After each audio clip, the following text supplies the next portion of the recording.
Yung naglaro ka lang mapayapa tas may kakampi ka magjowa tapos ito ang nangyari ang sakit sa hurt sana ayas lang kayo dalawa. Dahil chismosa ako nag-open speaker ako tapos ito ang narinig ko.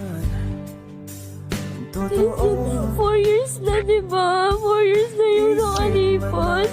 Pero kasi ko pa rin yung gusto ko.